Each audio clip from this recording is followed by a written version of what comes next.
Halo, jumpa lagi Algoritma Hidup Academy bersama saya, dosen kesayangan Anda, beserta asdos kesayangan kita, Oci, si jomblo. Waduh, dengan buku catatan absen Mustika Mujarab selevel batu akik yang selalu ditenteng kemana-mana. Ya, apa topik hari ini yang akan kita bahas, asdos Oci? Ya, topik hari ini akan kita bahas dalam dua part atau dua SKS gitu ya. SKS untuk prodi, S teler, dan S campur. Belum kita mulai kuliahnya, silakan yang mau bawa snack, nasi padang, pizza, martabak, boleh. Yang mau sambil ngopi, boleh. Yang mau sambil rebahan juga boleh. Yang nggak boleh cuma makan temen sama nikung pacar temen. Apalagi kalau sudah nikah, waduh tambah gawat. Ya, kita akan membahas topik yang sangat menarik, yaitu adalah topik hidup untuk kerja atau kerja untuk hidup. Pada part pertama ini kita akan membahas secara lebih santai, lebih ringan. Kalau diibaratkan sebagai gunung es itu adalah tip of the iceberg. Ya, kalau diibaratkan sebagai tumpeng ya, pucuknya tumpeng gitu ya. Kemarin Asus Poci habis mukbang tumpeng sendirian ya. Pada part 1 ini kita akan membahas secara garis besar, secara umum, mengapa sih kita itu perlu bekerja? Apakah seperti semut yang sudah dilahirkan memang untuk bekerja dari sananya, ataukah ini semuanya hanyalah settingan belaka? Teori konspirasi akan kita bahas di part 2. Semua orang tuh kalau bisa maunya itu nggak usah kerja, punya banyak uang,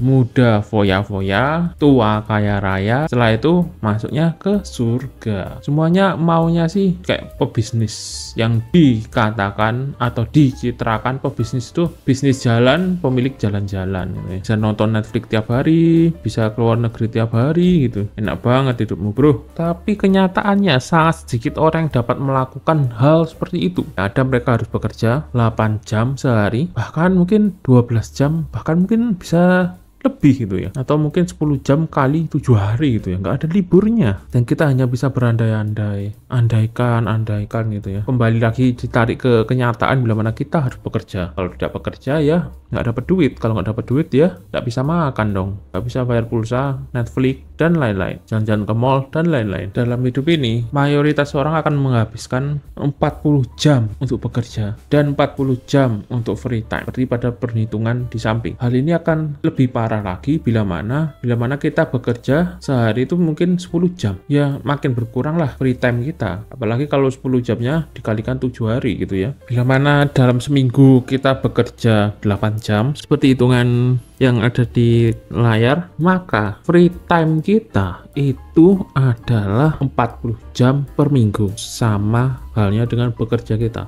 40 jam seminggu. Namun bila mana kita bekerja 7 hari non-stop selama 10 jam, maka waktu kerja kita sekitar 70 jam seminggu. Atau kalau kita bandingkan dalam 30 hari berarti 75 jam, sedangkan waktu luang kita itu hanya sekitar 20 jam. Bandingannya hampir 1:4 gitu. Dan karena sudah tepar, sudah capek, ya itu saja yang dilakukan pada jam free itu adalah hal-hal yang bertujuan untuk healing gitu ya, seperti sosmedan, nonton film atau drama, sinetron, ya belajar dikit-dikit gitu ya, baca-baca buku, nonton video edukasi, pun katanya jarang ada ya di media sosial edukasi gitu ya, nggak populer. Terus melakukan hobi, ngobrol-ngobrol ringan, nyemil, main game, pacaran, dan hal-hal lainnya lah yang bisa dikatakan sebagai kehidupan sosial. Apalagi kalau yang sudah menikah ya mungkin berkomunikasi dengan pasangan, atau kalau sudah punya anak yang ngurusin anak, berarti kan hal ini jadi seperti lingkaran setan gitu. Kerja, tidur, kerja,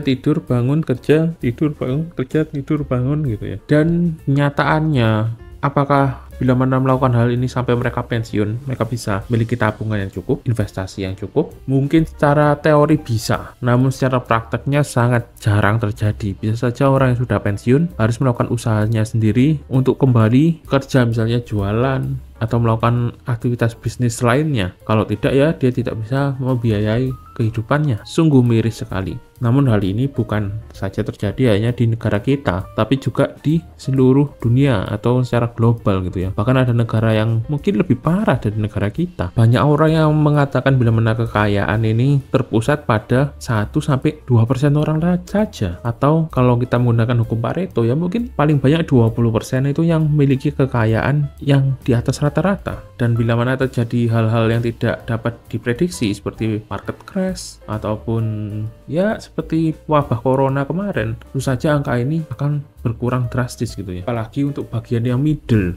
itu akan bisa sangat mungkin untuk turun levelnya menjadi level orang yang ismin gitu ya. Inilah realita dari pay to win yang ada di dunia nyata. Tidak bisa dipungkiri inilah realita yang ada. Namun kita tidak boleh berpangku tangan dan hanya bisa berharap dan berdoa tanpa melakukan hal yang signifikan yang harus kita rencanakan. Minimal kita harus melakukan perubahan pada diri kita terlebih dahulu. Saya tidak meminta Anda untuk menjadi gopoh dan terburu-buru dalam mengambil tindakan, apalagi tindakan yang ekstrim. All out, menaruh seluruh uang kita, menaruh kesempatan kita, misalnya merantau ke luar negeri, tidak juga, karena banyak juga kejadian-kejadian yang scam di luar negeri. Kalau nyari scam nggak usah di luar negeri itu mungkin lebih ngeri gitu ya, perdagangan manusia. Nah, kalau di Indonesia scam robot trading itu sudah ada di mana-mana, operasi dan investasi bodong. Sama halnya dengan teori 10.000 jam. Saat saya dulu muda, sekitar mungkin ya 7 tahun yang lalu lah, saya baru membaca tentang teori 10.000 jam gitu ya. Saya merasa, wah, saya ini sudah ketinggalan jauh dari orang-orang yang mungkin sudah sampai 100.000 jam gitu ya, yang tua-tua gitu. Terus bagaimana cara saya ngejar gitu ya.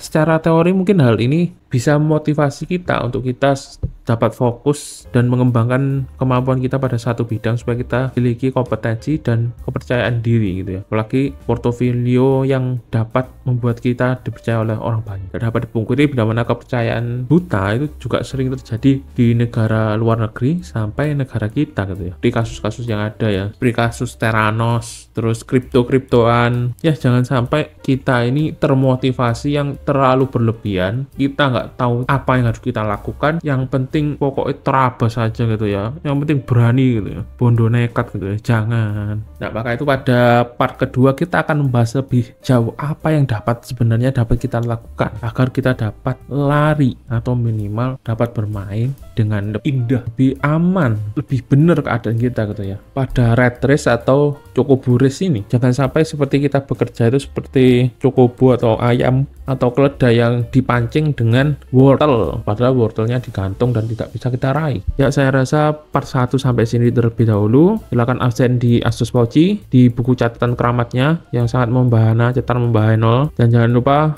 ambil itu ya, kwitansi untuk pembayaran SKS ini, yaitu adalah dengan mensubscribe channel ini. Oke, sampai jumpa di part 2 ini. Karena ini part 1 video yang cukup panjang, saya bagi dari yang enteng terlebih dahulu, lanjut ke part 2 nanti yang lebih berat, yaitu tentang apa yang harus kita lakukan. Ya, kita akhiri SKS kali ini. Mutu kita yaitu adalah belajar sambil santai aja. Yang penting kita tenangkan diri, meningkatkan pemahaman, jangan gopoh pokoknya ya, supaya kita tahu apa yang harus kita lakukan jangka dekat maupun jangka panjang. Oke, sekian kelas kali ini. Terima kasih untuk para mahasiswa tauladan dan cerdas yang sudah menyimak kuliah hari ini. Oke, sampai jumpa. Kelas bubar.